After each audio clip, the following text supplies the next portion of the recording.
Isa lang naman dahilan ba't ka nandito. Hindi na dito para mamasyal ka, lamig-lamig. So honestly, it's so cold here, right? I mean, yesterday we had, I think, 6 sa gabi. And the other night, mas worse, may ulan pa kasi malamig, namuulan pa. Di ba, no? Doon naman sa Dubai, baligtad. Walang ulan. Panay disyerto at saka camel. Tama? Kaya lahat ng Pinoy doon, gusto na umuwi. Kasi ayaw nila mag-migrate yung pamilya nila doon. Dahil yun ang kinukwento, anak, maraming camel dito, maraming disyerto. Ay, sabi ng mga anak, ay, laki dyan. Tama ba?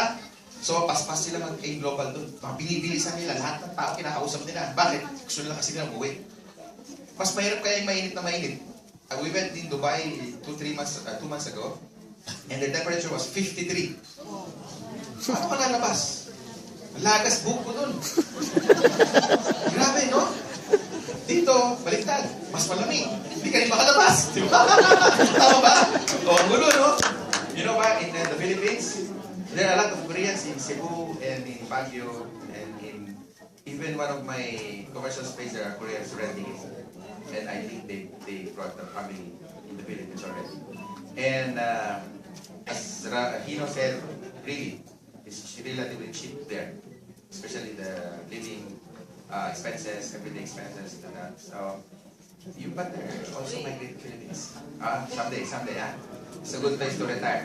Yeah. Every Filipino always smile. Just don't go to Quiapo, that area, huh? Because if you smile, you're a prospect. Okay?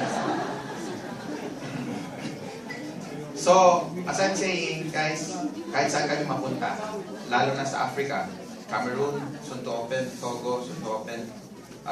We have friends here from, Cameroon. I can imagine one day we open Cameroon. Cameroon is a little bit shy, huh? No? No. Nigeria, especially in Lagos, everybody dances. Even the senator. Huh? Okay, these are the countries that are open already for operation. Patakpakan nyo naman. 14 countries. Taiwan, Iran, Hawaii, Nigeria, Togo, Ghana, Uganda, Kenya, South Cameroon, UAE, Dubai, Abu Dhabi. Okay? Meron tayong office doon, sa Dubai, meron tayong Abu Dhabi. So if you have friends of friends, relatives na nandun, i-FB them. Kasi pag hindi nyo kinuha yan, kukunin din ng iba. Make sense? Pag hindi nyo in-invite yan, i-invite yan ng iba. Believe me. Lalo na yung mga kapag-anak nyo sa Pilipinas. Kung sa inyong mindset nyo, tigil ko pagpapadala, hindi kayo dito matira seminar. Ganon, taputin nyo. Kasi ang hirap kaya, hindi natin buhay natin dito, no? Tama. Hindi na sa ibang bansa. Wala kayong comfort zone. Kasakit kayo, naalagaan nyo sarili nyo. Tama? Kulang na rin, bakunahan yung sarili nyo eh. Di ba? Tapos sila hingi lang ng hingi, correct? Oh, for me, don't give them fish. Let's teach them how to fish. Para yung perang kinikita nyo, napupuno na yung drum nyo, pwede na kayo mag-retire. Marami na akong kwentong narinig. They work 10 years, 20 years, pag-uwi, wala na-establish na negosyo, wala pang pera, kaya babalik ulit. Sama ba? So, here in Global today, may source ka na yan. Para pupuno yung drum mo, at the same time, sweldo mo, hindi nagagalaw. Tama ba?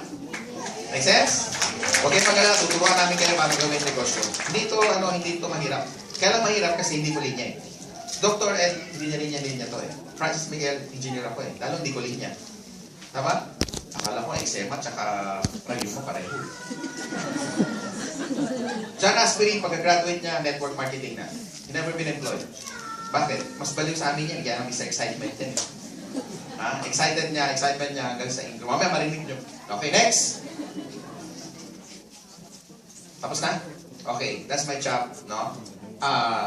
One time, my daughter asked me, Dad, I saw you last night. While you're sleeping, you kept smiling. But sabi ko, I don't know. You should have took some photos. I know, right? And then I realized that every day as time goes by, I'm the guy who issued checks.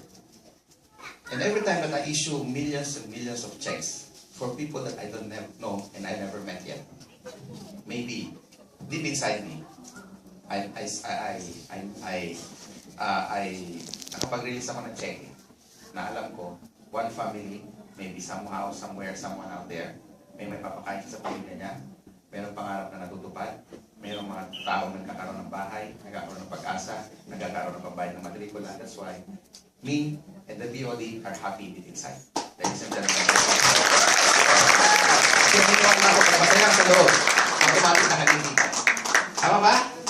Kaya pangitiin niyo pa ako lagi, ha? Good morning sa inyo lahat, okay?